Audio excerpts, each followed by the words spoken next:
¿Qué? No había visto que ya habían llegado. Perdón, amigos, todavía estoy solito, pero voy a aprovechar para recordarles que el 16 de julio todavía tenemos algunos boletos disponibles para nuestro show en Ciudad Juárez con la secta Nexium. Vamos a estar los tres de manera presencial en el Barra Negra. Vayan al link que está aquí en la descripción y cómprense sus boletos. Y tenemos también fecha el 20 de julio en Monterrey, que vamos a estar haciendo Obsesionados con Jacobo Greenberg, también en vivo los tres. Nada de Zoom, nada de pantallas en esta ocasión. Todavía no está el link de Monterrey, pero pronto. Entonces síganos en nuestras redes sociales para que puedan estar al pendiente y puedan comprar sus entradas apenas salgan.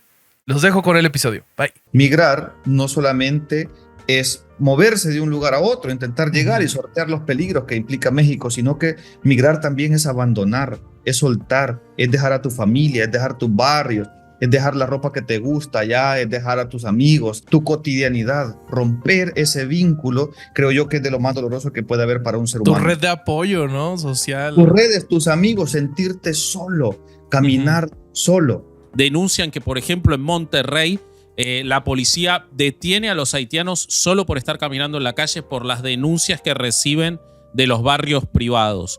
Secuestraba a migrantes y los vendía. Creo que estaba en promedio 2,500 la víctima, güey. O sea, es horrible. ¿Sabes para qué está el Estado aquí, en esta frontera? Para alejar a los migrantes de la ayuda humanitaria que hay. En Tapachula. ¡Wow! Eso no lo sabía. Llegaron unos carros, el personal del tren se bajó y dejaron el tren con los migrantes en medio del desierto.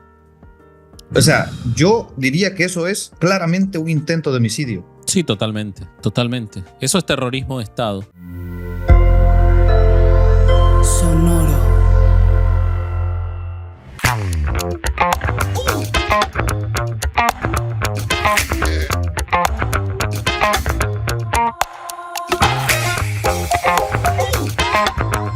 ¿Qué tal, mis estimados herejes? Bienvenidos a Herejes, el podcast, un espacio para conocer y discutir tópicos históricos, científicos, filosóficos, de actualidad y cultura popular desde el pensamiento crítico y la evidencia disponible, intentando siempre encontrar el humor y el punto medio. ¿Cómo están, amigos?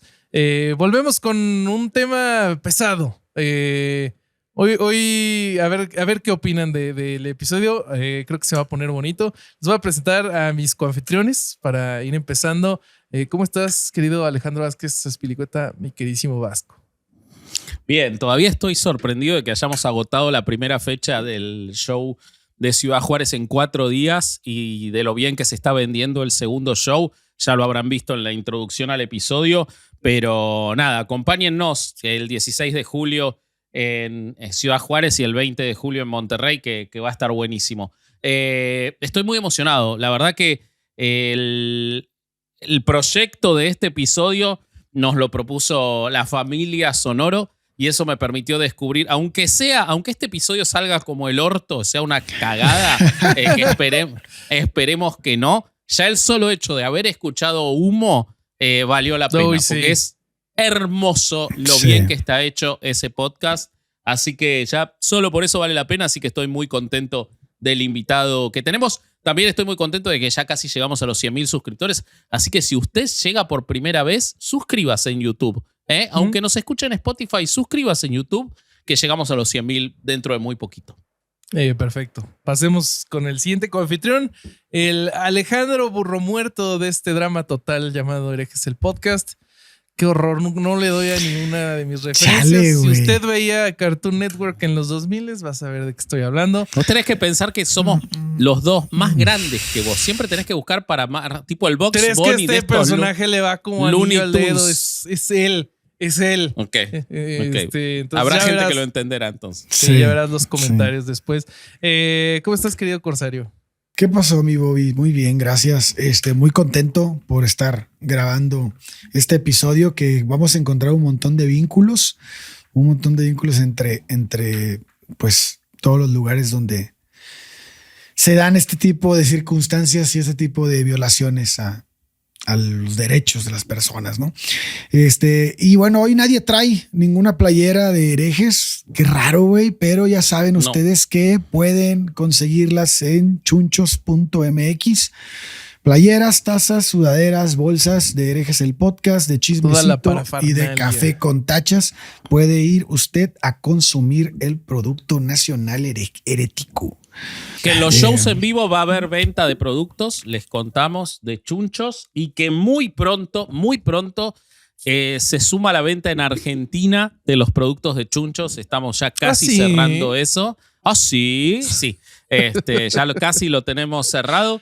Pero así que en los próximos días van a tener novedades. Se va a vender directamente en Argentina. Se va a producir en Argentina, como para que no haya riesgos con la importación de los productos. Muy bien, muy bien. Qué Buenísimo. bueno por esa gestión. Pero bueno, Sí. ya suficiente de estar hablando entre nosotros. Vamos a hablar con nuestro invitado, que pobre lo tenemos en silencio. Les vamos a presentar a Brian Avelar, que es nuestro compañero salvadoreño podcastero aquí en Sonoro con su podcast Humo, Murder and Silence in El Salvador. Es un súper proyecto. Van a ver, si inician con el primer episodio no lo van a poder soltar hasta terminarlo. Es súper adictivo. Está mal, o sea, está. Sí. A Vasco lo platicábamos hace ratito, ya nos pasó, seguramente al Corsario también. Y bueno, para que lo conozcan, Brian es periodista freelance y pueden encontrar su trabajo en medios como el New York Times, El País, The Guardian, Inside Crime y, por supuesto, la revista Factum, que es con quien coproduce Sonoro, Humo. Y pues, sin más, ¿cómo estás, Brian? Gracias por la invitación, Vasco, Bobby, Corsario, para estar aquí en Herejes. Es todo un honor para mí que me hayan invitado y también un placer estar conversando con ustedes. Sé que la vamos a pasar bien explicando cosas importantes este día. Bueno, excelente. Buenísimo. Excelente. Vamos a hablar sobre la vida, el drama, la muerte, los sufrimientos, también la legislación, los derechos y quienes intentan proteger a los migrantes que atraviesan Centroamérica y México para llegar a los Estados Unidos, para quedarse en México, para buscar una vida mejor ante todo lo que ocurre. Si les parece, para dar una introducción y antes de que ya Brian nos cuente un poco su acercamiento a este tema y por qué elegimos este tema, les voy a leer unos párrafos del informe de Amnistía Internacional llamado Víctimas Invisibles. Este informe es del 2009-2010 y entonces uno podría decir, ¿por qué estás usando un informe que tiene casi 15 años? Porque no cambió nada. Y si yo no les hubiera dicho que el informe es de 2009-2010, ustedes pensarían que se escribió ayer. Cada año, decenas de miles de hombres, mujeres, niños y niñas atraviesan México sin permiso legal como migrantes irregulares. Más de 9 de cada 10 proceden de Centroamérica, sobre todo de El Salvador, Guatemala, Honduras o Nicaragua. La gran mayoría se dirigen a la frontera estadounidense con la esperanza de una nueva vida lejos de la pobreza que han dejado atrás. Su viaje es uno de los más peligrosos del mundo. México es uno de los pocos países del mundo que es a la vez destino y tránsito para los migrantes y un punto de partida para la emigración, ya que miles de mexicanos tratan de cruzar la frontera con Estados Unidos en busca de trabajo. Esto da lugar a complejas consecuencias sociales, económicas, políticas y culturales, tanto para México como para sus vecinos regionales. Las condiciones que empujan a la gente a convertirse en migrantes irregulares son en Centroamérica las mismas que en otras partes del mundo. Miseria absoluta, inseguridad, falta de oportunidades y la determinación de arriesgarlo todo por la esperanza de un futuro mejor.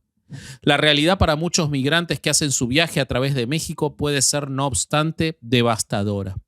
Subidos precariamente a lo alto de trenes de carga, muchos se enfrentan a la discriminación y la xenofobia, a los ataques de los traficantes de personas y a los secuestros de las bandas delictivas. Cada año, miles de migrantes sufren malos tratos, secuestros o violación. La detención arbitraria y las extorsiones por parte de funcionarios públicos también son habituales. Es testimonio de su determinación el hecho de que, pese a la letanía de abusos a los que se enfrentan, muchos migrantes siguen arriesgándose a hacer el viaje varias veces para lograr su meta. Sin embargo, algunos desaparecen sin dejar rastros, secuestrados y asesinados, o asaltados, agredidos y arrojados de trenes en marcha por algunas de las numerosas bandas delictivas que acechan a estos migrantes irregulares. Para la mayoría de la sociedad mexicana, sus muertes, al igual que sus vidas, permanecen ocultas a la vista. Para las familias que los aguardan en su país, hay pocas esperanzas de averiguar nunca qué les sucedió. Esto es el inicio del informe. El informe es devastador, tiene testimonios de primera mano y me parece que como complemento, y lo vamos a dejar en las fuentes como siempre, es algo que vale la pena conocer. Pero Brian, vos cuando planteábamos la teoría, vos nos decías, ustedes tírenme los temas y yo les voy a decir cuál es la realidad de lo que se vive en esto. Y vos estás en este momento en la frontera, digamos. ¿Cuál es tu acercamiento a este tema y qué te pasa con todo esto? Pues mira, yo me dedico a cubrir, me especializo en temas de violencia, crimen organizado y corrupción en Centroamérica.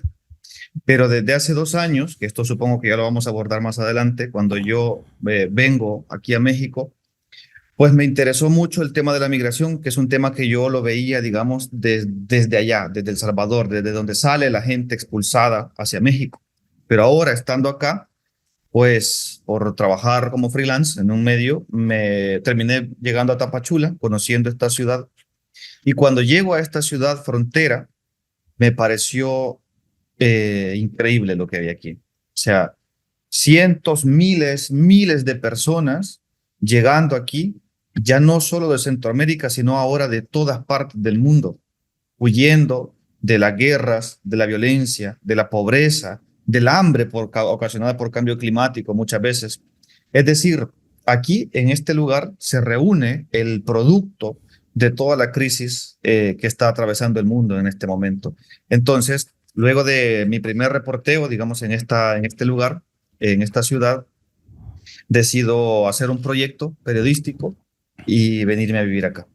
Entonces, ahora estoy acá reporteando, produciendo materiales periodísticos de mediano aliento, digamos, o de largo aliento, que son reportajes y crónicas largas, pero además estoy trabajando en mi propio proyecto de libro aquí en Tapachula. Vinculado al tema migración. Vinculado a la migración, sí. Estoy tratando de explicar cómo esta ciudad terminó siendo lo que es hoy. Ok. Ale. Entonces, para añadir una cosa más, Sí. sobre lo que decías, y para ir rompiendo un poco el hielo también, este informe, pues, devastador, sí tiene mucha razón. Y es cierto lo que decías, la cosa casi no ha cambiado.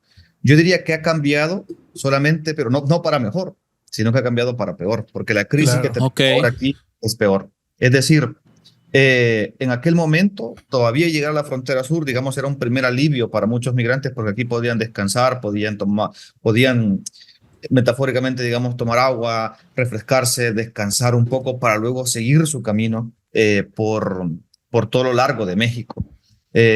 Sin embargo, ahora Chiapas, este estado fronterizo de México, también se ha vuelto un lugar muy violento, muy peligroso para los migrantes. La guerra entre grandes carteles del narco aquí, pues está empeorando las cosas, está poniendo más en peligro a los migrantes y, por supuesto, desapareciendo mucha gente, incluso hoy aquí.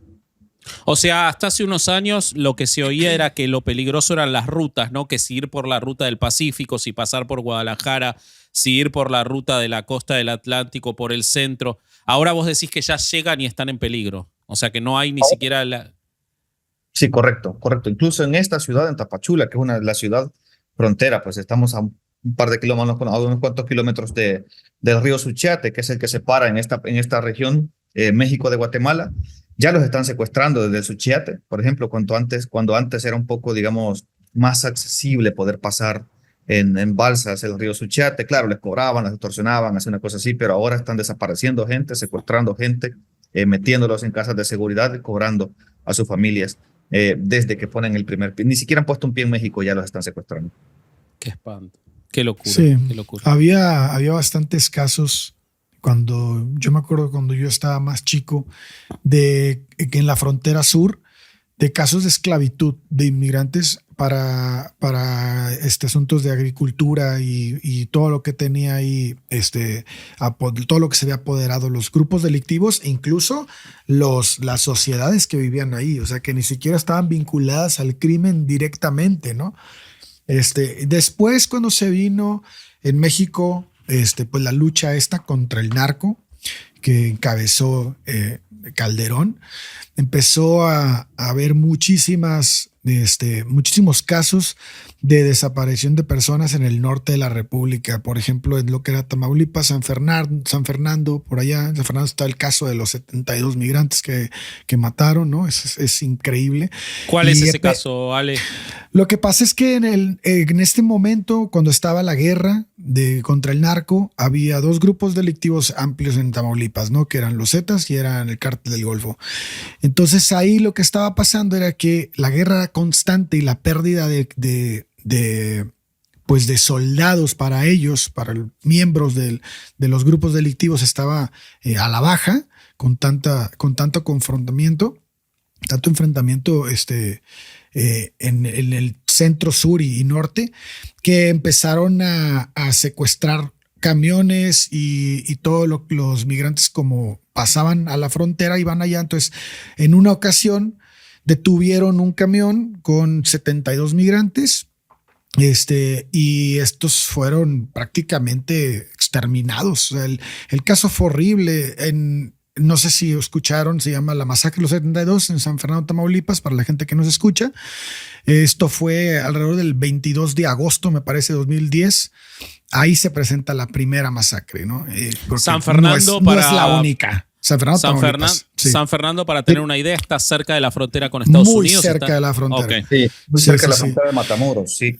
De hecho, les recomiendo mucho. Yo acabo justo de terminar un libro que se llama San Fernando, última parada, de la gran periodista Marcela Turati, donde explica a detalle todo lo que Corsario acaba de contar. Es un libro que, yo se lo digo, realmente a mí me costó, lo dejé un par de veces porque está muy cruel, pero realmente está muy bien documentado. Para mí eso es una clase de periodismo, ese libro, donde explica a detalle no solamente la masacre de San Fernando, sino cómo en toda esa región se desaparecieron probablemente a miles de migrantes, porque el caso de San Fernando fue como el más icónico, digamos, el que le dio una bofetada en la cara al gobierno que intentaba ocultar lo que estaba ocurriendo ahí. Sin embargo, luego de eso se descubren otros cementerios clandestinos con los que se contabiliza, digamos, un aproximado de unos 500 migrantes que estaban enterrados ahí, en esa zona. Y pues de ahí, digamos, en pie parte este libro que es una maravilla. Me parece que no a mucha gente le queda claro lo que estaba ocurriendo en Tamaulipas en el sexenio de Calderón. No sé si para todos es tan visible lo que estaba pasando, pero nada más en este caso de los 72 migrantes, el crimen fue cometido por el cártel en ese tiempo, que estaban los Zetas, entre el 22 y 23 de agosto de 2010 en el ejido del Huizachal, en el municipio de en San Fernando, Tamaulipas. Fueron 72 migrantes de diversos orígenes, iban durante su tránsito por México rumbo a los Estados Unidos. Pasaron por ahí, los bajaron, ejecutaron a los 72 porque no quisieron formar parte de las filas de este grupo delictivo, y eran principalmente centro y suramericanos, y a todos ellos se les mató por la espalda, y sus cuerpos fueron como apilados, ¿no? y abandonados así a la intemperie. Esto de alguna manera se aceleró el proceso de descomposición, y por eso fue como que tan impactante, porque estaban pues prácticamente a ojos de todo mundo, ¿no? Sí, y además solo para añadir una colita más ahí, digamos, eso no es que ocurrió una vez, sino que de hecho en este libro Marcela Turati documenta muy bien cómo ya había avisos de parte de las empresas de los autobuses o camiones que alertaban. En tal fecha, hombres armados bajaron a tantas personas y ya no subieron 3, luego 4, luego así, o de repente llegaban los camiones y llegaban con mochilas o bolsas que ya nadie reclamaba, porque porque en el camino los habían bajado. No sé si supiste, Brian, lo del 2023, lo de los 11 policías, ex policías mexicanos que prácticamente fusilaron y carbonizaron a 17 migrantes en el norte de México también. O sea, esto fue en Santa Anita. en la comunidad de Santa Anita, en Tamaulipas también. Esto no son casos aislados, o sea, fue sistemático, fue una historia que se repetía y se repetía. Yo me acuerdo que cuando yo mantenía comunicación con mis papás, que viven en Tampico, era constante que la raza te empezaba a decir otra vez encontraron autobús, otra vez encontraron cuerpos. O sea, se notaba que lo que estaban haciendo era pues estar captando gente. Mucho de lo que pasó ese día de los 73 en San Fernando se supo porque uno de los migrantes ecuatoriano le dieron un balazo en la cara y le atravesó la mandíbula, pero no lo mató y él se hizo el muerto. Entonces lo apilaron creyendo que sabía y al final se escapó y es uno de los que contó cómo estuvo realmente lo que ocurrió en ese día. Pero te digo, esta situación era diario, ya no era ni siquiera una noticia de ay, mataron. La gente ya tomaba las noticias de ese tipo como algo común como totalmente desensibilizados. Sí, era horrible. Lo que a mí me vuela a la cabeza de todo lo que estás contando, y por eso te pregunté para que nos ubiques geográficamente, es que estamos hablando de migrantes que ya llegaron prácticamente a la frontera con Estados Unidos. 150 máximo kilómetros de la frontera. Bueno, pero acá se da una situación que es terrorífica, porque si vos me dijeras solo ocurre en la frontera con Estados Unidos, como pasa en muchas películas. Ahora, hace poco acabo de ver una serie en la que se muestra cómo se selecciona a las migrantes en la frontera entre los Estados Unidos y México, particularmente en Tijuana, para la trata de mujeres en los Estados Unidos, obviamente a través del secuestro y todo. Pero eso es llegando. Pero acá yo veo que hay como 3 etapas que me parece que están muy, muy interesante que Brian nos cuente un poco más de eso, y ustedes por lo que vieron, creo que Bobby también, de la parte de la protección legal y todo, que es la primera, y esto a mí me despertaba escuchando Humo, que es salir de sus países, ¿no? Como que la gente está tan desesperada que acepta prácticamente cualquier oferta de cualquier, no le vamos a decir coyote porque no es el desierto, pero de cualquier traficante de personas para salir. Vos contás en Humo el caso justo de Alexis, al mero principio, sí. Un muchacho que por aceptar una de estas ofertas ni siquiera logra salir de su barrio, ¿no? Porque termina asesinado. Escuchen Humo, pero me parece que es un disparador interesante. Entonces está primero ese peligro que es lograr llegar a México, que supongo que muchos no lo logran. Después está lo que vos contás, que es llegar a México, al sur de México, y ya estás en peligro. Y después hay que cruzar México y llegar a la frontera. Es más peligro. Parece un juego, parece que estuviéramos hablando de la serie coreana, la de El Juego del Calamar. El Juego del Calamar. Pero con vidas humanas. O sea, ¿es así, Brian, o estoy exagerando?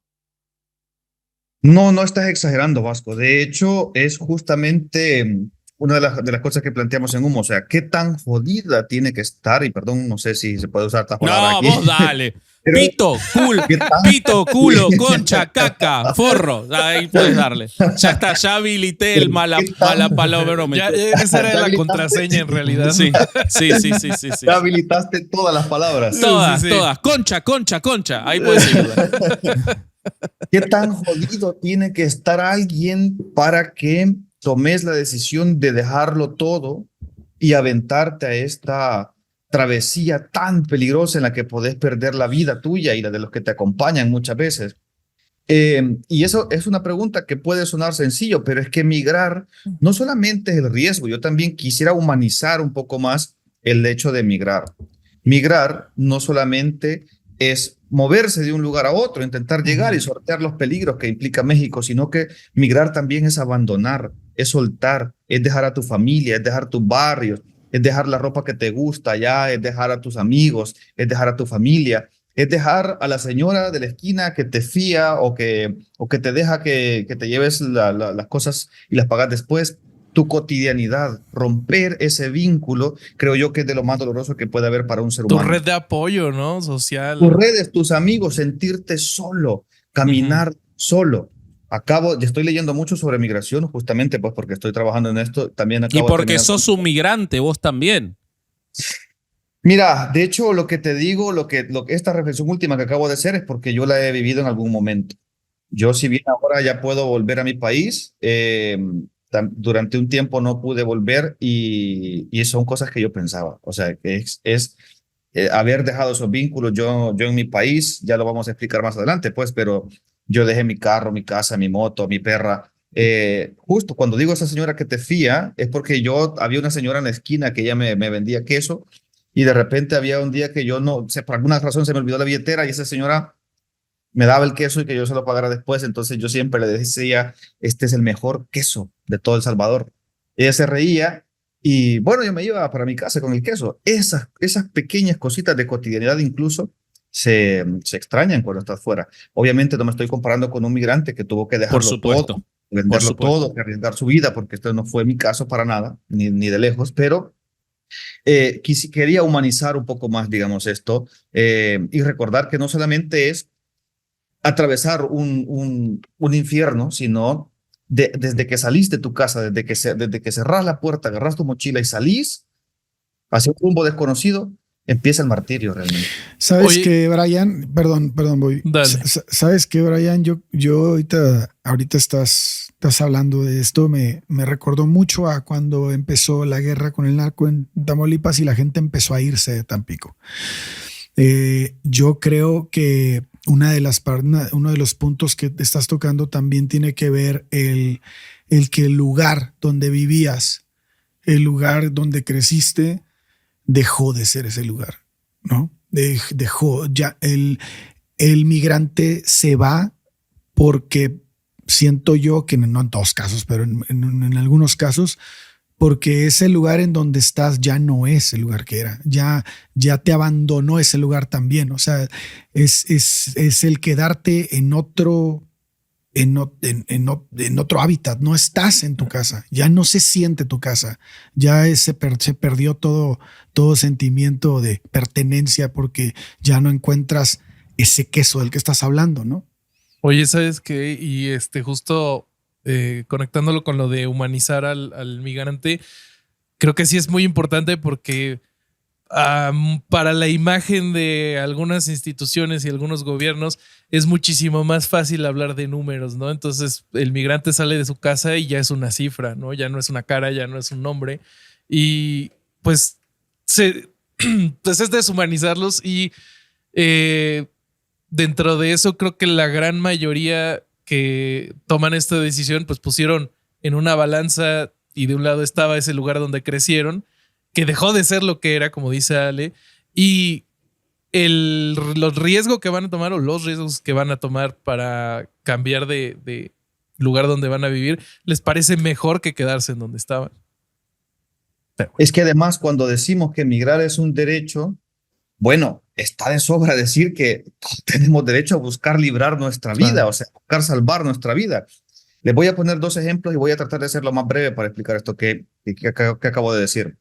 Cuando decimos que emigrar es un derecho, por ejemplo, yo hablaba hace poco aquí con un haitiano, porque ahora en Tapachula ya no solamente llegan, y a México no solamente llegan centroamericanos, sino que llega gente de todo el mundo. Un informe de la Comar reciente, de la Comisión Mexicana de Ayuda a Refugiados, decía que por Tapachula habían pasado personas de 105 países de los 5 continentes del mundo. Es decir, aquí está llegando gente de toda parte, de África, de Medio Oriente, de Asia, de todas partes. Entonces, me contaba un haitiano, me decía, él estaba viviendo en la capital, en Puerto Príncipe, estaba viviendo, y me dice, no, es que allá ya no se puede vivir. Pero yo le decía, explícame, ¿cómo es que no se puede vivir? Es que no se puede vivir porque en la noche, a partir de las 6, teníamos que irnos a dormir al monte, porque porque después de esa hora llegaban los pandilleros en motocicletas a matar, a violar y a robar. Entonces nos íbamos y ya mañana volvíamos otra vez y llegábamos pues a nuestras casas. Entonces, eso me lo decía a través de un intérprete, porque él habla creol haitiano, pero había otro, que por cierto, otro haitiano que estuvo viviendo en Chile que me traducía. Y yo decía, claro que ahí no se puede vivir. Pero además, con esto cierro, cuando decimos que emigrar también es un derecho, es porque también es un derecho poder tener la oportunidad de cumplir nuestros sueños y de querer lo que queremos obtener y de lograr lo que queremos obtener como humanos. Les cuento otro caso muy brevemente. Hace poco conocí a un migrante venezolano, un chavito, un joven como de 23 años, que me dijo cuando le pregunté por qué migraba, me sorprendió mucho y me dijo, te vas a sorprender porque la verdad es que mi historia no es tan triste como lo esperas. Y me dijo, yo migro por amor. Él se enamoró de una, por cierto, de una chavita de Sinaloa. Se conocieron por internet, se enamoraron profundamente y él decidió que en su país, bueno, en su país había perdido todo realmente, había muerto su padre, terminó limpiando parabrisas en una esquina en Caracas y él se enamoró de ella y pensó que allá estaba su futuro y él emprendió el camino y trató de llegar y él me decía, yo lo único que quiero es estar con ella. Eso es todo lo que yo quiero. Yo no vengo a robar, yo no vengo a asaltar, yo no vengo a nada. Yo solo lo único que quiero es estar con esta mujer de la que yo estoy enamorado. Y entonces pensaba, realmente es un derecho. O sea, si nosotros estamos enamorados de alguien, viajamos a otro país, tenemos las posibilidades, tomamos un boleto de avión y nos vamos a ver a la persona. ¿Se imaginan qué se debe sentir no poder ver a la persona que quieres? Y al final eso pasa con muchos migrantes también. Muchas familias están separadas, sus padres están en Estados Unidos y Claro. Venezuela, Colombia, qué sé yo, El Salvador, y tienen derecho a reunificarse, pero las leyes le dicen que no y los regresan al lugar de donde salieron. Sí, de Sí. hecho, hablando de Haití y para poner una realidad sobre eso, hay solo en la Ciudad de México 45.000 haitianos, hay más de 100.000 en todo México. Es una de las poblaciones que más racismo y segregación sufren adentro de México, en particular en algunas ciudades en las que las denuncias son muchísimas, en las que solamente por ser haitiano son denunciados ante la policía por estar caminando por la calle. Parece la época de Jim Crow en los Estados Unidos en los 60, pero hay casos y las asociaciones por los derechos, incluso los jesuitas que trabajan mucho, que tienen el sistema de migrantes y refugiados, denuncian que, por ejemplo, en Monterrey, la policía detiene a los haitianos solo por estar caminando en la calle por las denuncias que reciben de los barrios privados y que tienen que vivir pegados o en las laderas de los ríos a armar sus lugares. La Ciudad de México es el lugar donde mejor se los recibe, incluso hay algunos lugares, yo leía no, pero más allá de los centros y más allá de las organizaciones civiles que trabajan mucho por eso, por ejemplo, la central de abastos, el mercado central o no sé cómo se llama. Central de abastos, sí. Central de abastos les da jale. Cada vez más trabajadores haitianos y es algo muy común verlos trabajando y unos a otros se van consiguiendo trabajo, pero no es un fenómeno que ocurra en todo México. Y lo que vos decías de Venezuela y de las leyes, ahora Bobby nos contará, en Argentina, para salir un poco, ¿no? Pero me parece interesante, se está dando un fenómeno extrañísimo. Toda la vida Argentina fue un país de mucha migración. Siempre tuvimos una comunidad paraguaya gigantesca, boliviana gigantesca, uruguaya muy grande, chilena muy grande y peruana gigantesca. Esas eran peruanos, paraguayos y bolivianos, pero era el pan de cada día. O sea, nosotros convivimos permanentemente con esa migración toda la vida. Hoy los venezolanos superaron a todos esos, pese a que es un país que está lejos. ¿Y por qué vienen a Argentina? Porque no se los echa. Porque en Chile se los echa, en Perú se los expulsa, en Argentina no se los expulsa. Y entonces ese fenómeno, el de la ley, termina modificando el lugar a donde van a vivir las personas. Por la aberración que implica que la legislación determine, las personas, en lugar de poder cumplir esos sueños, como vos decís, no solo tienen que dejar su país porque ya no es más su lugar, sino que tampoco pueden elegir a dónde van para vivir. Y eso me parece que es muy cruel, muy cruel. Eso que estás diciendo, Vasco, de la percepción pública, en México también ocurre, güey, porque los delitos cometidos por migrantes, aunque estadísticamente pues no representan una mayoría definitiva, tienen un impacto muy desproporcionado en la percepción pública, güey. O sea, la cobertura mediática es sensacionalista. Y también los discursos políticos de repente como que sacan su xenofobia y su discriminación. O sea, es una... No sé si les ha tocado ver así las noticias de cuando el crimen lo cometió un migrante, es ¡pum! Sí, explota durísimo. Es que es el enemigo externo, ¿no? Y eso como que le ayuda a ciertos políticos a medio lavarse las manos de no, es que el crimen no somos nosotros, son los que vienen de fuera.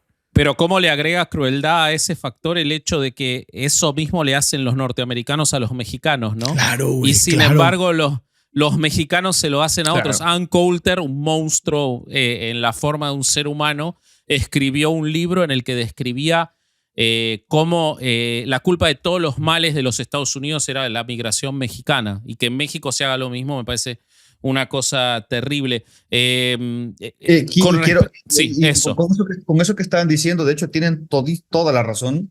La frontera sur, por ejemplo, se ha militarizado en gran medida con la excusa de que están llegando muchos pandilleros y que el alza de delitos aquí está empujada por pandilleros de la MS-13 que están llegando desde El Salvador, lo cual, lo digo aquí, después de más de un año de permanecer en Tapachula, puedo decir que eso no es cierto. Ok. Eso no es cierto. No es Pero cierto. además esa narrativa de no, es que ahora está llegando muchas personas de la MS-13, creo que tiene como desde 2000, ¿qué será? Sí, Como desde muchísimo, 2006, ¿no, Muchísimo. Corsario? Para O sea, muchísimo. ya había güey. pandillas aquí en Tapachula, ya había pandilleros de la MS, y sí es cierto que controlaron durante un tiempo una parte de la ruta, y sí es cierto que muchos vienen y cometen delitos, sí es cierto que vienen tatuados, sí, o sea, sí, pero es mentira que los índices de criminalidad aquí en Chiapas se están incrementando por los pandilleros. Eso no es cierto. Eso no Mira, es cierto. para empezar, los cárteles se encargan de aquí mandamos nosotros, o sea, de entrada, así, de entrada. Lo que sí es común, pero siento que son estadías, porque, por ejemplo, donde pasa la bestia, en toda la ruta, hay, por ejemplo, San Luis Potosí, hay ciertos lugares donde están por un rato ciertos barrios que son peligrosos, pero porque siempre han sido peligrosos. O sea, porque ahí llegan, porque ahí no se mete la policía, porque ahí no se... del Estado, correcto. Por supuesto, por supuesto. Me gustaría, antes de que sigamos, porque me parece que es algo fundamental que incluso está en el informe que leíamos al principio, para los que no somos de México o de Centroamérica, si pueden explicar qué es la bestia, porque me parece que es un fenómeno casi parece de película posapocalíptico y es algo que existe y es algo que es tan trascendente al tema que estamos hablando. Brian, si querés un poco poner el contexto. La Bestia es un tren de carga que atraviesa México de sur a norte y de norte a sur. Y los migrantes, digamos popularmente, empezaron a apodarle la Bestia por el ruido que hace cuando va llegando, que de hecho es como escuchar bufar a un animal enorme, metálico, que va llegando cada vez que entra, digamos, a una estación. Yo hace poco estuve reporteando, de hecho, sobre los migrantes que van en el lomo de la Bestia en Guanajuato. Estuve allá en Irapuato y estuve en Celaya, dos lugares bastante calientes, digamos, por decirlo de alguna manera. Y pues los migrantes tienen que abordar este animal metálico, digamos, siguiendo la metáfora, que si bien los beneficia porque los lleva largos trayectos que ellos tendrían que atravesar de otra forma, a pie o en combis, o arriesgándose a ser secuestrados durante el camino, pero tampoco es que el lomo de la Bestia sea muy amable con ellos. Claro. Ahí, justo arriba, donde no se pueden bajar por la alta velocidad que llevan, también son víctimas de robo, de extorsiones e incluso de violaciones. Y en el peor de los casos, de que los boten o que son se arrojados, ¿no? Del tren. La Bestia los mutile. Justo acabo de publicar también un reportaje, una crónica sobre migrantes que han sido mutilados por la Bestia y que algunos regresan, digamos, a su país de origen y otros deciden continuar. Eso es la Bestia, digamos, el tren de carga. Hay un libro de un amigo, de un colega mío que se llama Oscar Martínez, en el que ahí pasa una cosa muy interesante. Los migrantes están intentando subir a la Bestia cuando ya viene en marcha, y un migrante le pregunta a Oscar, le hace una pregunta muy sencilla pero muy profunda a la vez, y le dice, ¿y por qué será que en este tren no podemos ir la gente adentro y la carga arriba? Entonces, para que veamos cómo funciona la lógica. ¿Qué tiene más valor, no? que tiene más valor. Claro. Sí. Sí, a mí yo me acuerdo que hubo un tiempo en el que en ese tren se secuestraban también el grupo delictivo de que comentamos hace rato, secuestraba a migrantes y los vendía. Creo que estaba en promedio 2,500 la víctima, güey. O sea, Horrible. era un negocio, güey. Es un negocio. No sé si todavía funciona así, no lo dudaría ni tantito. Pero es un gran negocio a lo largo de todo México, además de todo lo que platica Brian. Brian, yo encuentro, y ahora te llevo de vuelta que vos estás ahí en la frontera. Yo investigué a las asociaciones que intentan ayudar, porque realmente, o sea, el Estado conoce lo que pasa con la bestia, el Estado conoce, lo único que hacen es si logran llegar a la frontera norte, los arrestan y los detienen y los vuelven a expulsar, ¿no? Pero digo, todas estas asociaciones a mí me dio la sensación de que trabajan en ayudar, y la verdad que ayudan un montón a los migrantes una vez que logran estar en ese tránsito en México. Pero ¿qué ocurre en esa frontera? O sea, cuando llegan, hay organizaciones, está la sociedad civil, y te pregunto, aunque sé que no, ¿está el Estado para asistir a las personas cuando bien entran a México? ¿Sabes para qué está el Estado aquí, en esta frontera? Para alejar a los migrantes de la ayuda humanitaria que hay. En Tapachula, ¡Wow! Eso no lo sabía. ¡Wow! por ser un paso, una ciudad, digamos, Tapachula es la lo voy a decir así, Tapachula es la primer ciudad que los migrantes se encuentran en el camino, porque realmente la que está más pegadito a la frontera, la que topa con el río que divide México de Guatemala, se llama Ciudad Hidalgo. Ahí está el río Suchiate, pero Ciudad Hidalgo es como un pueblo, un pueblito, un pueblo más bien desolado. Cuando los migrantes le erraron con el nombre, ¿no? Capaz tuvieron demasiadas, demasiadas aspiraciones al principio. Le vamos a poner ciudad, pero no hay nadie, alcalde. Le vamos a poner ciudad y así quedó. Lo va a llamar, sí, como hay otra forma de que les den el título de ciudad, pongámosle ciudad. Claro, sí. Pero bueno, entonces Ciudad Hidalgo, digamos que es como un pueblón, un pueblo más bien desolado, desértico, al primero que llegan los migrantes. Pero luego Tapachula, por ser la segunda ciudad más importante de Chiapas, luego de su capital Tuxtla Gutiérrez, ya es una ciudad donde se pueden encontrar comercio, donde se pueden encontrar albergues, donde las ONGs han establecido sus bases. De hecho, aquí puedes encontrar Médicos del Mundo, Médicos Sin Fronteras, Cruz Roja Internacional, Fray Matías, muchas organizaciones que ayudan a los migrantes. Aquí están, aunque no dan abasto para ayudarlos a todos. Aquí están, aquí hay presencia humanitaria. Entonces, ¿qué ha hecho el gobierno mexicano en los últimos meses? Quizá en los últimos meses, sí. Ha empujado la frontera más al sur. Es decir, ya no se detienen los migrantes en Tapachula, sino que ahora los retiene a orillas del río Suchiate. La crisis migratoria empieza desde que los migrantes ponen el primer pie en México. Ahí están ya los campamentos de migrantes porque la Guardia Nacional y el INM los retiene ahí, ya no dejan que lleguen donde está la ayuda humanitaria.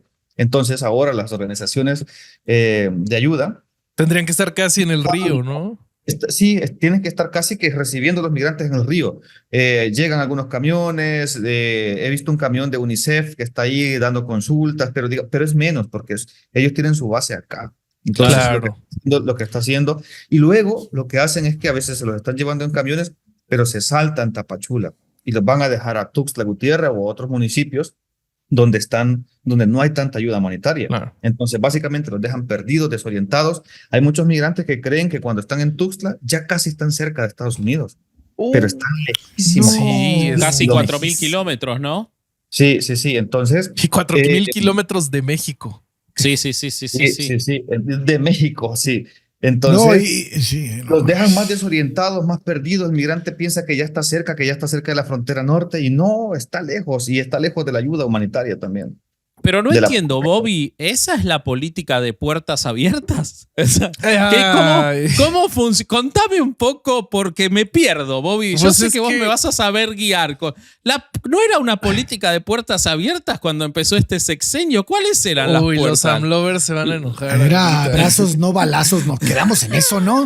No, pues mira, de lo que encontré, los derechos de los migrantes están establecidos primero en 3 artículos de la Constitución, que sería el primero, el 11º y el 33º. Pero ya más específicamente todo viene en la ley de migración. Lo que se establece es que tienen derecho a la movilidad. O sea, no es movilidad libre por todo el territorio, según entiendo, sino que la ley de migración les dice por dónde pueden transitar o no. En teoría tienen protección humanitaria, derecho al refugio y asilo, regularización y de su documentación y acceso a la justicia y protección contra abusos. Pero sí de lo bueno, que decías, perdón. Yo eso quiero es en poner papel. Yo Esa quiero es la poner ley. un parate ahí. Si no Ajá. tienen acceso a la justicia y a la protección, los propios mexicanos en México, difícil Los que lo niños tengan no los. tienen derecho a la educación. Claro, o sea, Imagínate, difícil que se lo puedan dar a los migrantes. En ese punto yo quiero romper una lanza a favor del gobierno mexicano. Es ecuánime en eso. No se lo da a nadie y listo. O sea, todo bien, pero como que algo no cuadra. ¿Por qué el argentino habla de México? Ya van a venir, pero no me importa. Bueno, entonces. No, y de lo que estuve investigando es que, pues sí, en el inicio del sexenio de el pronto expresidente López Obrador, ya se le va a acabar su término. Pues él venía mucho con este mensaje de no, a favor de los migrantes. Y ya sabes que cuando había presión de parte de Estados Unidos para que, por ejemplo, lo de Donald Trump de yo voy a hacer que México pague el muro y AMLO se reía y decía no los vamos a ayudar en nada y así. Pero pues es la estrategia que normalmente usa AMLO, que en la mañanera dice una cosa y la política que se usa es completamente diferente. Justo me había encontrado por acá y seguramente Brian nos irá pudiendo ir completando la información. Me encontré justo que Donald Trump, usando el título 42 del Código de Regulaciones Federales de Estados Unidos, cerró completamente la frontera sur, o sea, nuestra frontera norte, a cualquier persona que fuera buscando asilo político. Y eso recientemente, o sea, venció y se reanuda el uso del título 8. Pero el título 8 en realidad no mejora legalmente mucho las circunstancias de los migrantes que quieren llegar a Estados Unidos. O sea, se supone que se acelera el proceso de asilo.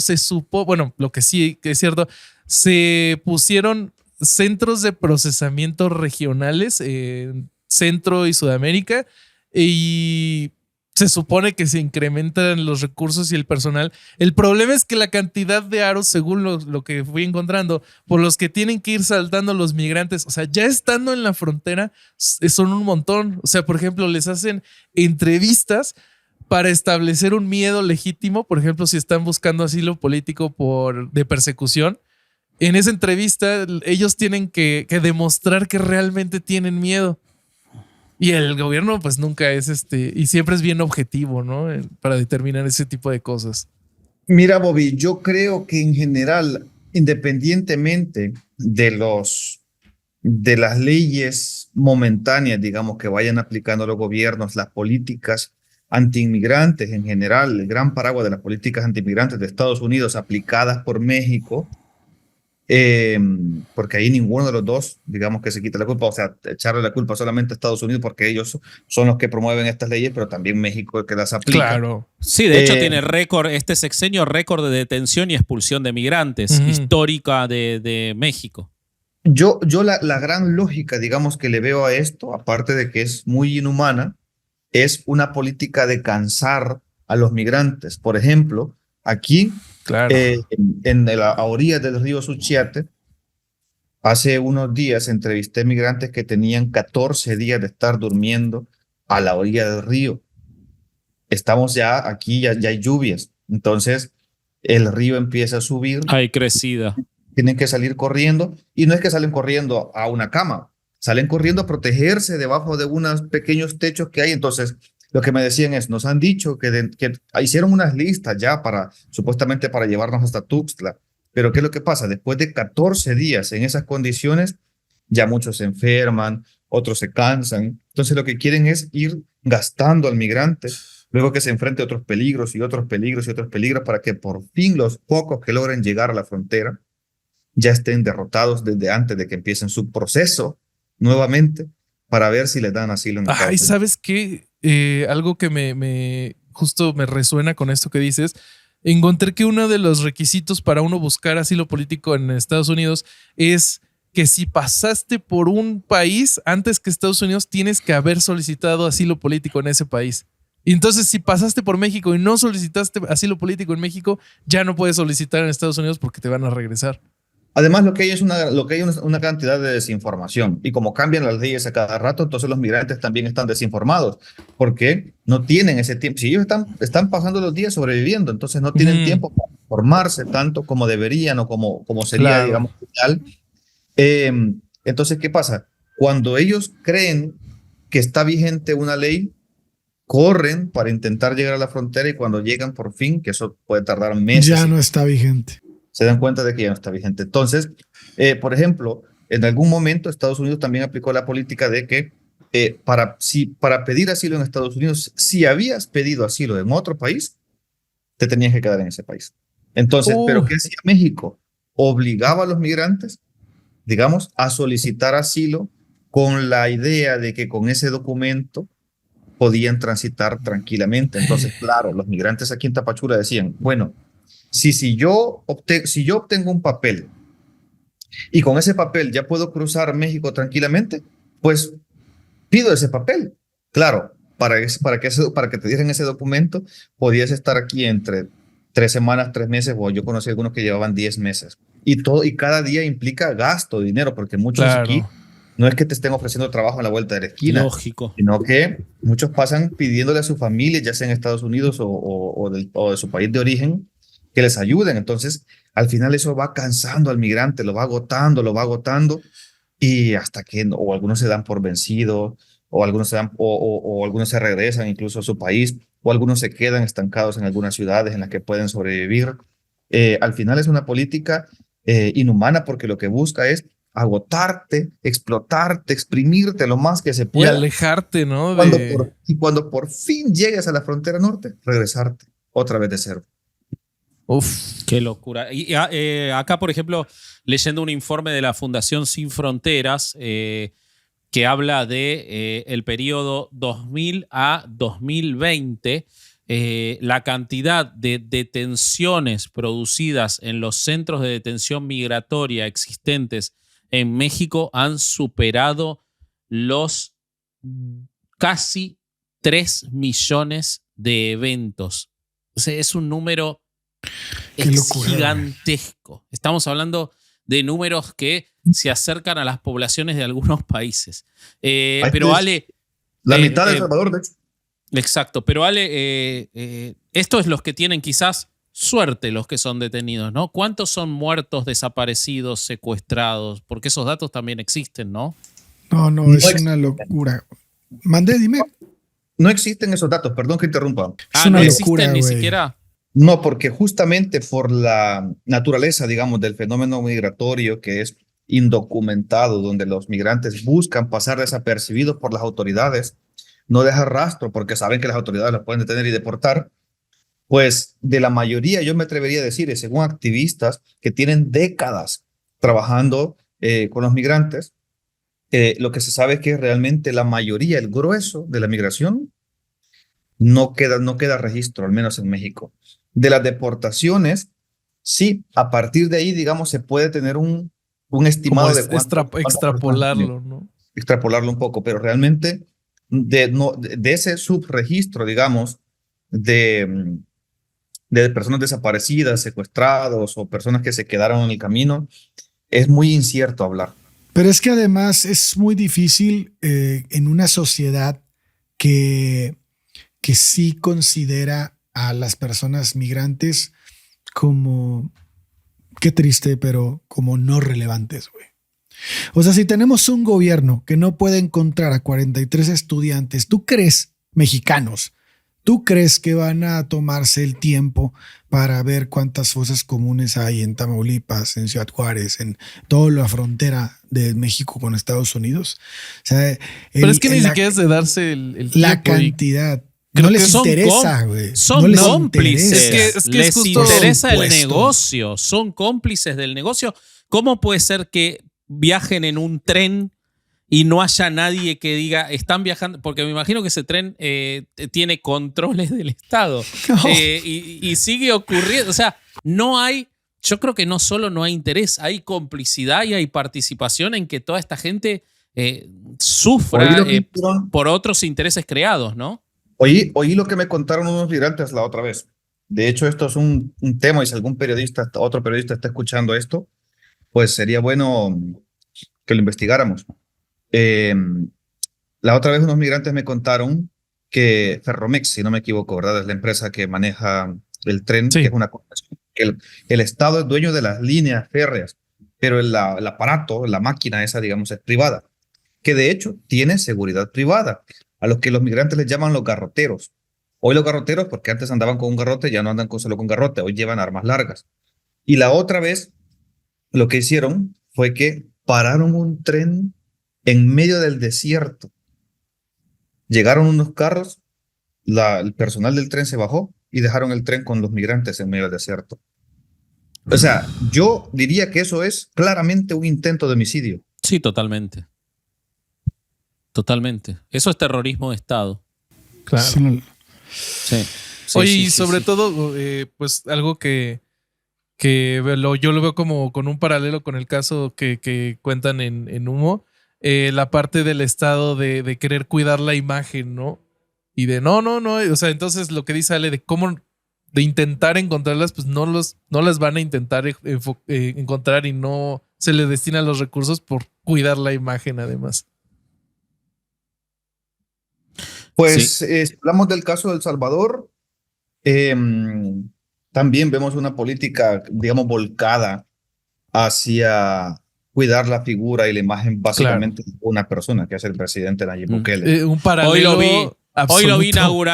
inaugurando un edificio de Google, muy contento, en una terraza. Parece que estaba en Alemania, no en El Salvador. A mí me desarmó cuando en Humo contás cómo pretendían trastocar las fechas de los homicidios para que pareciera que cuando él asumió nadie más mató gente. O sea, vuelan mariposas y las aves cantan, ¿no? Es una película de Disney desde que él asumió. Pero fíjate cómo es la publicidad de engañosa. Así como cuando vamos por la calle y vemos aquella hamburguesa así que se ve deliciosísima y cuando llegas al mostrador y la pedís, te venden una cosa Toda plástica. plástico. Bueno, me acabas de decir, acabo de ver cómo Nayib estaba inaugurando un edificio de Google. Y dijiste eso porque eso parece, lo dijiste exactamente como parece. Pero ese edificio no es de Google. De hecho, ahí solamente hay una oficina pequeña que es de Google. Pero lo que Tienen un negociaron kiosco fue- informativo. Hay alguien que usa Google. En esa oficina hay alguien que busca porno en Google. Sí, sí. Me Realmente, imaginé como un vato de esos que venden las revistas de los testigos de Jehová de Google. Así,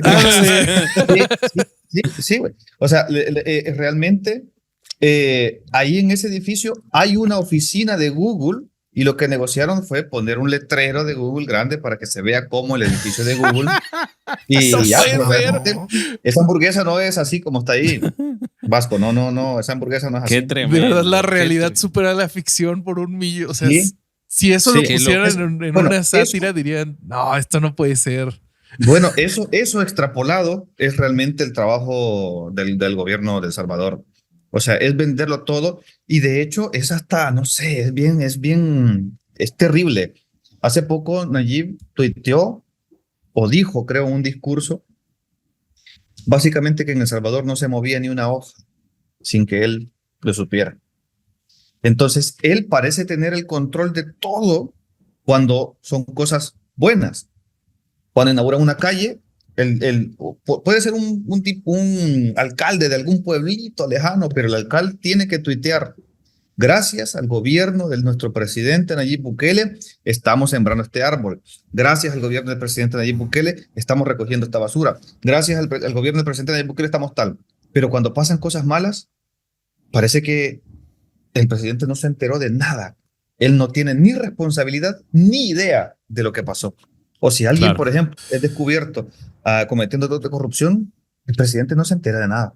Entonces, ¿cómo es eso que no se cae una hoja sin que él se entere? Eh, claro, porque Nayib, hay que recordarlo, Nayib Bukele es un publicista. Él, su origen, digamos, su vinculación con los partidos políticos viene de que él y su empresa Overmet le hacía las campañas Así es. al FMLN, a donde Sí, él sí, empezó. sí, claro. Que por cierto, que es raro que él ahora critica mucho el FMLN y habla de corrupción, que es cierto, pero cuando él estaba vinculado al FMLN quizá no se enteraba o algo pasó ahí, algo. No, es que cuando él se va se vuelve corrupto. Si él está, como él es un superhéroe, no... Claro. No, Ay, cuando él llega me todo mejor. suena, me suena. usa la me inteligencia artificial de Google. Algo parecido pasa en otros países, mirá vos. Sí, en algunos como que cuando Dos hay una figura responsables. que hay una figura que cuando está en ciertos lugares ese lugar es del bienestar y cuando no está ella no es del bienestar. Es del mal. Escúchame, y para vincularlo a esto con el tema del episodio, yo creo que ya estamos sobre la hora. ¿Hace algo El Salvador ahora que se está volviendo una potencia con Bukele para evitar que su población se siga yendo y tenga que vivir esas condiciones horrorosas para cruzar hacia otros países? Porque Mira. es extraño que, si yo no estoy equivocado, las remesas siguen siendo el principal ingreso de El Salvador, con lo cual los migrantes son un gran negocio para El Salvador. Que la gente se vaya es un negocio para El Salvador. Ahora, si se crea empleo genuino y todo, debería dejar de ser importante eso, ¿no? Mira, podríamos casi que hacer otro podcast solo sobre esta pregunta que acaban de hacer, pero voy a intentar resumirlo. Para empezar, solo alguien que sea verdaderamente ciego diría que la situación de seguridad en El Salvador no ha cambiado. Es cierto, las pandillas han sido desarticuladas en El Salvador y las pandillas ya no tienen el control que tenían antes. Y para intentar resumir un fenómeno tan grande, voy a decir que las pandillas no solamente tenían el control sobre quién vivía y quién moría, o quién pagaba extorsión y quién no, o quién entraba a una colonia y quién no, sino que también controlaban la vida, la forma de vida de las personas. Decidían cómo te vestías, qué música escuchabas, decidías quién era tu novia incluso, porque no podías tener una novia que fuera de una colonia contraria. Es decir, las pandillas llegaron a incidir en la forma de vida de las personas de casi el 90% del territorio nacional, y yo diría que más, porque incluso las personas que no vivíamos en zonas controladas por las pandillas también teníamos alguna incidencia, digamos, de forma indirecta, por vernos limitados a vivir en pedazos de país. No podíamos ir a ciertos lugares porque ahí estaban las pandillas. Entonces, habiendo dicho esto, que es cierto que las pandillas han sido desarticuladas en El Salvador, la pregunta, creo yo, inicial es ¿cómo lo hizo? ¿Y cómo lo hizo? Porque la represión en El Salvador no es nueva, no se acaba de inventar. Desde 2004, si no recuerdo mal, que se implementó el primer plan en contra de las pandillas, que fue la Sí, mano. lo hablamos en el episodio sobre El Salvador y Bukele y las maras salvatruchas Sí. en 2004. Entonces, él no se lo acaba de inventar. Entonces, ¿cómo lo logró? Y yo lo voy a resumir así. Lo que venció a las pandillas en El Salvador no fue la represión, sino que fue el autoritarismo. Nadie nunca había tenido el poder de los tres órganos del Estado como ahora lo tiene Nayib Bukele. Él controla desde la policía que te captura, el fiscal que te acusa, el juez que te procesa y el carcelero que te va a meter en ese calabozo. Él controla todo el sistema de justicia, todo. Entonces, eso es lo que ha funcionado. Cuando se habla del modelo Bukele, no se habla de un modelo de seguridad, se habla de un modelo político de concentración de poder en una sola persona. Uy, Claro. Eso es. Entonces, cuando me preguntas si está haciendo algo para que no salga la gente, pues bueno, mira, definitivamente la sensación de seguridad en las calles incide en que la gente decida entre irse o quedarse. Y lo que pasa es que las pandillas no lo son todo.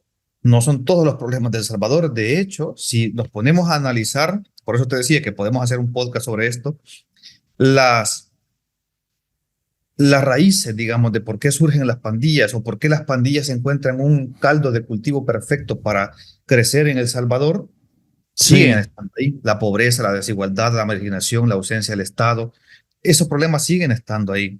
Entonces, Claro. la gente, ¿por qué sigue saliendo? Y de hecho, aquí nos podemos poner a discutir qué cifras tiene uno, o como dijo aquel, yo tengo otras cifras. Eh, este, pero realmente aquí en la frontera sur, por ejemplo, los encuentros, digamos, o las solicitudes de refugio de salvadoreños están aumentando en los últimos Ok, años. ok. Puede ser, hay otras cifras que dicen que en la frontera sur de Estados Unidos cada vez son menos los salvadoreños que se encuentran, pero hay que preguntarnos por qué. ¿Será porque entonces se quedan en México? ¿Será porque no logran pasar o porque los deportan? Porque no llegan. Sí, pero lo que te puedo decir es que las solicitudes de personas salvadoreñas que piden refugio en México están aumentando en los últimos años. Pero no será, Claro, no güey. cabe la posibilidad que sea que van a México para contar lo bien que está El Salvador y para hablar de la maravilla que es Bukele. No descartes esa, van a hacer publicidad. Podría ser, pero es que sabes que ahora que lo decís, el fenómeno Bukele realmente es tan interesante y es tan digno de estudio. Yo creo que debería de haber gente, si es que no la hay, estoy seguro que sí la hay, gente que esté estudiando ya lo que este fenómeno que es Nayib Bukele. Porque sabes que yo he entrevistado pandilleros y personas que han huido, personas no pandilleras, que han huido del régimen de excepción en El Salvador y hablan bien de Nayib. Wow. Es Wow. Wow. increíble, es increíble, es increíble. Ok. Hablan bien de Ok. Nayib. La otra vez estaba hablando con un expandillero y me decía, ¿ya viste la cárcel que hizo Nayib? Me decía, le quedó bien pelada como que fuera hotel. Yo le decía, ¿en serio te parece una maravilla la cárcel que hizo para vos? Qué bárbaro. Entonces, decía, "No, sí, o sea, yo sé, pero le quedó bien". Entonces, o sea, para que veas cómo es un tipo que realmente trabaja con la psique de la gente a un nivel increíble. Qué loco. Qué locura. Solo para acabar esto, perdón, que no terminé esta idea. Y aunque el tema de seguridad ha incidido, yo creo que sí ha incidido en la decisión de los salvadoreños de si irse o quedarse en el país, hay otros problemas más, como por ejemplo la economía ahora mismo. La mayoría de gente que yo me encuentro acá, en la frontera sur de México, que viene de El Salvador, viene huyendo por pobreza, por hambre y porque no les alcanza el dinero. Claro. Claro. Claro. Esos La- problemas no se están trabajando, no se están resolviendo ahora mismo. Ale, y para cerrar el programa, porque ya estamos sobre el tiempo, Sí. ¿qué ocurre más allá a mí me contaba una persona, Sofía Ortega, que me estuvo ayudando con esto Sí. y que le mando un abrazo, me contaba que antes había un camino que era el más seguro, que otro que era el más inseguro, hoy todos son inseguros. Inseguros, perdón. sí. ¿Hay alguna justicia para lo que le ocurre a los migrantes cuando intentan cruzar México? ¿La situación se plantea para peor? ¿Hay algún cambio en eso? No se sabe nada. Como Híjole. para terminar, porque creo que me Claro. parece que lo más importante es el sufrimiento de estas personas para poder entender, porque ya sabemos un poco lo que pasa cuando se logra llegar a Estados Unidos, pero ¿qué pasa en el medio? Claro. Bueno, pues desgraciadamente en lo personal, yo no veo que vaya a haber ningún cambio hasta ahora. No hay ninguna política real que funcione. La violencia que sufren los migrantes en México durante esta travesía de la que hemos estado hablando realmente es una herida abierta en la humanidad. O sea, estos hombres, mujeres y niños que vienen empujados, ¿no?, por la desesperación y la esperanza de un futuro mejor, híjole, pues se enfrentan a un camino horrible, peligroso, lleno de sufrimiento. Cada paso que dan, cada noche que pasan abajo en las estrellas de los puentes a la orilla del río, como hablábamos hace rato, pues habla del testimonio, es un testimonio del valor de buscar un futuro mejor y enfrentarse a una bestia que podemos llamar tren, ¿no? Pero yo creo que desgraciadamente, y como mexicano y con el corazón en la mano te lo digo, la bestia se llama México, güey. Okay. No es un tren, güey. Es un camino eterno, es en cada esquina, en cada escondite, porque vienen escondiéndose de caminar públicamente, de no estar interactuando tanto con la sociedad, porque es ahí donde son capturados. Entonces son obligados a utilizar espacios que son sumamente peligrosos. Y realmente, si bien existen todos estos grupos que están ayudando y que están buscando lograr un poco darles esta ayuda. Sí, la que verdad, permitime nombrar algunos porque me sí, parece que vale la pena. Sí, yo creo que sí. La Fundación para la Justicia, la Sin Fronteras IAP, el Servicio Jesuita Migrantes en México, la Red de Casas del Migrante, Soy Migrante, la Estancia del Migrante González y Martínez y un montón de entidades civiles y de personas que intentan desde su lugar. A mí me ha tocado en lo personal conocer en Tamaulipas, y todos saben que estoy lo más lejos de los sacerdotes y de todo posible, pero me ha tocado conocer sacerdotes en Tampico intentando ayudar a los migrantes que llegaban por el Atlántico. La verdad es, son acciones de particulares, y por lo que nos contaba Brian. Sí. Yo quiero mencionar a unos también que la otra vez me tocaron mucho el corazón. Se llaman los Amigos del Tren México. Okay. ¿Qué persona? O sea, yo llegué ahí, son de hecho 2 peruanos que se vinieron para México, tienen una gran historia, la verdad. Se quedaron ahí en una parte de Guanajuato y ahora le ayudan a la gente. Y cuando yo le preguntaba a uno de ellos, de los encargados, ¿y aquí qué hacen por los migrantes? Y me dijo, aquí les devolvemos la dignidad. Y yo dije, ¿pero cómo es eso? ¿Pero cómo les devolves la dignidad? Y me dijo, ¿quieres ver? Y había un grupo de migrantes que venían en harapos, se venían bajando del tren, venían sucios, sudados, habían pasado orinando y haciendo sus necesidades en el monte, o sea, venían mal, algunos los habían abusado, los habían secuestrado. Y cuando por fin llegaron ahí les ofrecen una ducha y un baño, un cepillo de dientes y ropa nueva. Y les dan un poco de arroz con lentejas. Cuando las personas entraban y salían de ese lugar, salían diferentes, salían como relucientes, salían, siempre son personas, pero por decirlo de alguna manera, otra vez vueltos a la vida. Sí. Y me decía, así se le devuelve la dignidad.